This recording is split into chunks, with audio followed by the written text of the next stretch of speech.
Hi, this is John Davis, and we're in Tallulah Gorge in beautiful northeastern Georgia.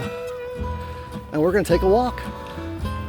You might know today's guest from his early days in Columbia, Illinois, or his time at Eastern Illinois University in Charleston, or maybe as a co-worker at America's Super Retailer.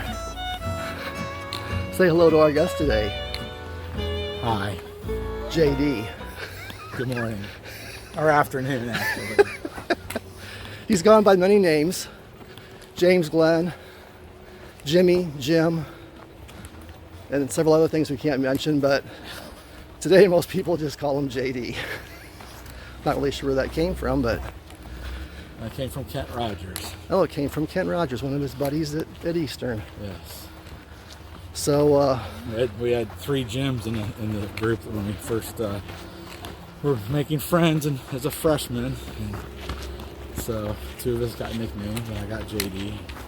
The other 2 Jims, of course, fell by the wayside, but JD had stuck at that point. So. Ah, okay. So you should tell us all the places you've lived. We lived in Belleville, Illinois, and then we moved to Columbia before I started kindergarten.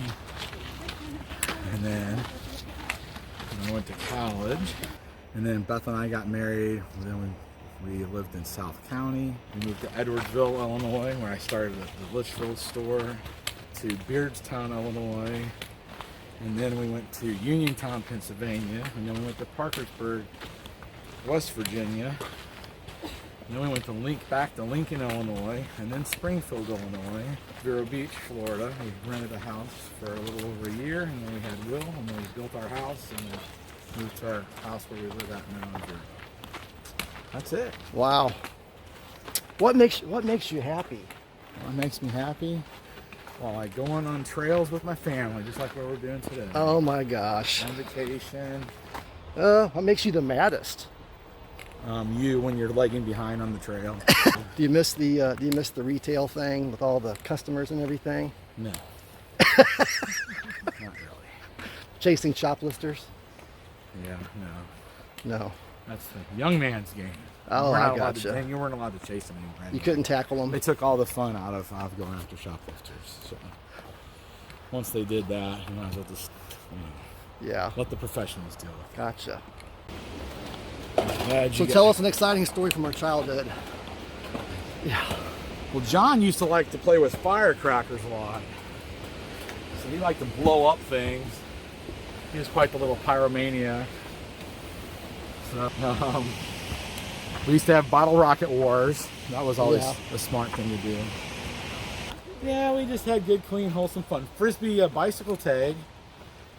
But we'd zip up and down the road in front of our house and throw frisbees at the person on the bike. Yeah, that was fun. And if you hit them in the head, that didn't count. Of course, it hurt that person, but it didn't count as a tag. But then while they were dizzy, you could hit them again in the chest. But if you hit the bike or the person, then they were it. Then they had to get off their bike, and then that other person that was throwing the frisbee got back on their bike, and then went back and forth like that. Yeah. And if you timed it just right, you could throw it, and you could get the frisbee to hit in the spokes and flip the person off the bike. We rode our bikes around a lot. We went on long bike rides. I remember that. Those were always fun bike trips. Down to Fort Kaskaskia and Chester. We rode our bikes to Six Flags and watched the Beach Boys and swam with the Beach Boys in the pool at the Ramada Inn. Yeah, that was all very exciting stuff. Rode our bikes to St. Genevieve, Missouri. We were riding our bicycle through the tornado. Remember that?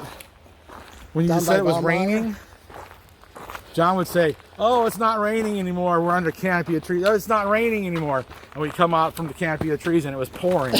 We're down by Valmeyer, and those little mini tornadoes were sucking the water out of the sloughs where all the lilies were growing. Right. That's when we knew it was bad. 8 mini tornadoes over the slough. And the rest of the guys threw their bike in the ditch and says, "We're hiding in this ditch." And I said, "I am not hiding in a ditch in the rain." We saw a little ranch house ahead, and the columns had blown off the front porch, and the lady was out there trying to figure out if she should go grab her columns or not. Her doghouse was blown off the foundation. And she let us hide in her basement. Yeah, that's right. I forgot about that. She's a very nice lady. Yeah. Pretty. Yeah. It's a nice place. Yeah. Nice. Look at the people there. Whew. Will, you know what you call a German who's in a bad mood? What? A sauerkraut. Oh, man. Glad we did not go up the other side. Okay. Do you like to walk on the beach? Do you ever go walking on the beach? Not often enough. How far of a drive is it to the beach from your house? 10 minutes. 10-minute drive. And Will has a metal detector, so sometimes we get the metal detector out and use it. Okay. But you don't really have a chance of finding much unless there's a good storm, which on one hand you hope that there's not a good storm because you don't want to deal with it, and that's the only time you get good metal detectors. Ah. So what's something you ate as a kid that you don't eat so much now? Still like most of the things I liked when I was a kid. I don't eat as much Velveeta cheese. Not as much Velveeta cheese. After Dave Shaw explained to me how Velveeta was made by Kraft in Champaign, Illinois, didn't eat so much of that. Well, we won't go into the details. I don't want to badmouth them. It's just, you know, I just prefer fresher cheese and a little more flavor than Velveeta. Yeah. Well, for all of your EIU buddies, there's got to be one good story you can tell about them so when they watch this. Of going to the first Farm Aid in Champaign, Illinois. That's cool. My buddies. It was an all-day thing, and I drove the 1972 green Monte Carlo with bucket seats. Yeah. With Dave Shaw straddling the middle in the front. We had 6 people. Yeah. But we saw a lot of great music. Who was there? Who was playing? Willie Nelson closed it out at the end. And I believe John Cougar was there. When he was still John Cougar or John Cougar Mellencamp, I'm not sure which one. Tallulah Falls Dam completed in 1913. There it is. You got any good stories about Burkesville, Illinois? Burkesville Station, you mean? Burkesville Station. Burkesville Station is where we used to be at Grandma and Grandpa's house. So we rode the ponies that they had out there.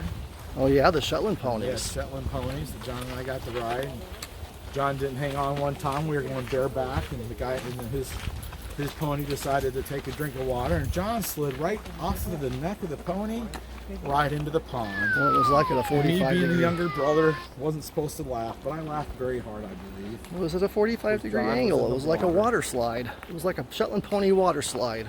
Yep. So our Grandpa Davis always had a bad leg, so he had a crutch. But he learned a long time ago it's hard to put the seeds in the ground and seed it with that crutch with the other hand. So he rigged like a gallon jug with the bottom cut out a little bit of it, and he would put the seed in there, and he had that strapped to his crutch, and then he would take his crutch and he would stick that in the ground where he wanted to plant it, like that, and go like that and get the right depth. And then he had like a little trigger on that, and he'd pull that trigger and it would drop the seeds right down into the hole. Well, that's a good story. And then he'd take his foot and fill the dirt back up, keep on going to the next spot, Keep on going. plant the next seeds. And that's how Grandpa seeded a lot of his garden. Planted peanuts that way. When I went to college, I remember telling my college buddies that, you know, I was helping bring the peanuts up out of the field and hanging them in the barn to dry out, and they were like, "You can't grow peanuts in Illinois." And I said, "Well, someone better go tell my grandpa. He's been doing it for like 30, 40 years now." Yep. We went mushroom hunting out in the woods Yeah, mushroom They had hunting. those good Morels morels out there. They were The morels best. had good morals. They had very good ones. They had wonderful mushrooms out there, and Grandma Davis, we would pick them, and Grandma Davis would fry them up for us, and we would have fried mushrooms. They were really awesome. Yeah. And then later on, as we got older, John and I became pretty good shots with the bow and arrow, and we would shoot the frogs out at the pond, and if they were big enough, Grandma would make the frog legs from those. Yep.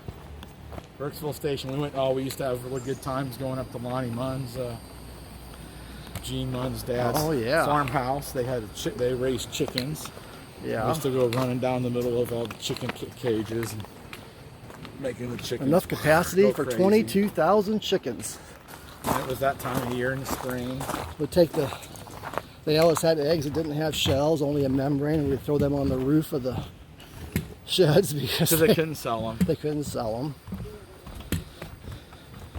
Always go visit the chicken burial ground, which was a post hole that they dug in the ground, and we'd throw the chickens in head first and just bury them up to the ankles so their feet would stick out the hole when you look down.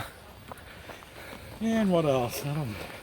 You forgot about the most exciting part was watching the fans that they had on the side of the building.